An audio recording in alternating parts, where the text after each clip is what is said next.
गृहोपयोगी साहित्याची खरेदी करताय तर आजच आपल्या टेकेट सुपर मार्टला भेट द्या. कडधान्य, डाळी, साबण, ब्रँडेड कपडे, शूज, सायकल, कॉस्मेटिक्स हे सर्व मिळण्याचं एकमेव ठिकाण म्हणजेच टेकेट सुपर मार्ट.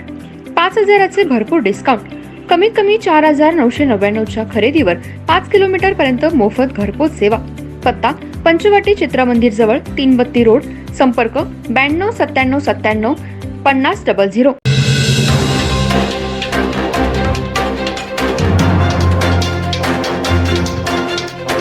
नमस्कार, मी तेजस्विनी मगदूम. एम मराठीमध्ये आपल्या सर्वांचं स्वागत आहे. पाहूया ठळक घडामोडी. इचलकरंजी शहरातील सुवर्ण रौप्य महोत्सवी ब्राह्मण सभा यांच्या वतीने प्रतिवर्षाप्रमाणे 1 ऑगस्ट रोजी लोकमान्य टिळक पुरस्कार वितरण समारंभ श्री सुरेश मुळे अखिल भारतीय बहुभाषिक ब्राह्मण महासंघाचे झुंजार नेते जालना व डॉक्टर श्री अनिल देशपांडे, अण्णाभाऊ शेतकरी सुतगिरणीचे व्हाईस चेअरमन आजरा तसेच विविध मान्यवरांच्या उपस्थितीत दातेमळा लायन्स ब्लड बँक सभा मंडपात संपन्न झाला. यंदाचा मानाचा टिळक पुरस्कार ज्येष्ठ समाजसेवक व कामगार नेते श्री शामराव कुलकर्णी यांना सर्व समाजप्रेमींच्या उपस्थितीत प्रदान करण्यात आला. यावेळी सर्व समाज बांधव उपस्थित होते. वाद्यवृंदाने सादर केलेल्या ईशस्तवानंतर मान्यवरांच्या हस्ते दीपप्रज्वलन भगवान परशुराम लोकमान्य टिळक अधिपती श्री नारायणराव बाबासाहेब घोरपडे यांच्या प्रतिमेचं पूजन करण्यात आलं. ब्राह्मण सभेचे अध्यक्ष श्री सुरेश जोशी व मुकुंद फाटक, शैलेश गोरे यांनी मान्यवरांचं स्वागत केलं. प्रास्ताविक व कार्याचा आढावा श्रीपाद कुलकर्णी यांनी घेतला. मान्यवरांचा परिचय दिगंबर कुलकर्णी, पद्मनाभ कुलकर्णी, कल्पेश दंडगे यांनी करून दिला. यावेळी सौ विजयालक्ष्मी कुलकर्णी यांचा सत्कार श्रीमती अपर्णाताई कुलकर्णी, सौ रुपाली दिवाण व महिला विभागातर्फे करण्यात आला. मानपत्र शब्दांकन मनीष आपटे व मानपत्र वाचन आदित्य जोशी यांनी केलं. विविध क्षेत्रात उल्लेखनीय कार्यासाठी ब्रह्मचारिणी कुमारी मंदाताई नवरे, डॉक्टर आनंद दिवाण, डॉक्टर पल्लवी चिंचोळकर, प्रणव हरिदास यांना श्रीमंत नारायणराव बाबासाहेब घोरपडे पुरस्काराने सन्मानित करण्यात आलं.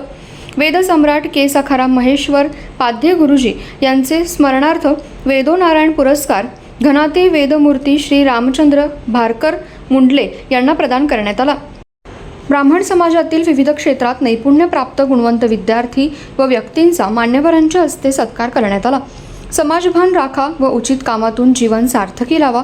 खूप शिका व नोकरीच्या मागे न लागता व्यावसायिकपणा, समाज बांधवांना विसरू नका व सर्वांना बरोबर घेऊन चला, हेच ब्राह्मणत्व, असे विचार प्रमुख अतिथी डॉक्टर श्री अनिल देशपांडे यांनी व्यक्त केले. परशुराम आर्थिक विकास महामंडळ स्थापन व्हावं व शासन दरबारी त्यास मान्यता मिळावी याकरता ब्राह्मण ज्ञाती बांधवांनी संघटित होऊन प्रबळ मागणीची आवश्यकता आहे, असं प्रतिपादन केलं. ब्राह्मण समाजाने नकारात्मकता सोडावी व एक होऊन समाज बांधणीत योगदान द्यावं, असे विचार कार्यक्रमाचे अध्यक्ष श्री सुरेश मुळे यांनी व्यक्त केले व ब्राह्मण सभेच्या कार्यास शुभेच्छा दिल्या. सत्कारमूर्ती श्री शामराव कुलकर्णी आपले मनोगत व्यक्त करताना म्हणाले, सामाजिक व कामगार क्षेत्रात कार्य करताना समाजातील विविध बांधव व संस्थांशी संबंध आला. संत श्रेष्ठ ज्ञानेश्वर ते विनोबा भावे यांनी हे विश्वची माझे घर हा समानतेचा प्रसार केला व समाज एक सूत्रात बांधला आहे. हे विचारांचे व संस्कारांचे लेणं घेऊन कार्यरत राहिलो. ब्राह्मण सभेने हा दिलेला पुरस्कार मी मोलाचा मानतो व आदरपूर्वक स्वीकारतो. यावेळी ॲडव्होकेट श्री सहस्त्रबुद्धे, श्री जयंत मराठे, श्री श्यामसुंदर मर्दा, श्री विलास गाताडे, श्री उल्हास लेले व इंजिनिअरिंग क्षेत्रातील उद्योजक व समस्त ज्ञाती बांधव व समाजप्रेमी उपस्थित होते. या कार्यक्रमासाठी खासदार धैर्यशील माने व आमदार प्रकाश आवाडे यांनीही शुभेच्छा दिल्या. सदर कार्यक्रम यशस्वी करण्यासाठी किरण दंडगे, दिग्विजय कुलकर्णी, सतीश पळसुले, संजय मेंदरगी, संदीप जोशी, मिलिंद दांडेकर व जिजीबाई शिशुवर्ग शिक्षिका व कर्मचारी ब्राह्मण महिला विभागाने परिश्रम घेतले. आभार प्रदर्शन स्नेहल कुलकर्णी यांनी केलं. कार्यक्रमाचं सूत्रसंचालन श्रीमती वरदा उपाध्ये व श्री गिरीश कुलकर्णी यांनी केलं. कार्यक्रमाची सांगता सौभाग्यश्री कुलकर्णी यांनी गायलेल्या ज्ञानेश्वरी पसायदानाने झाली.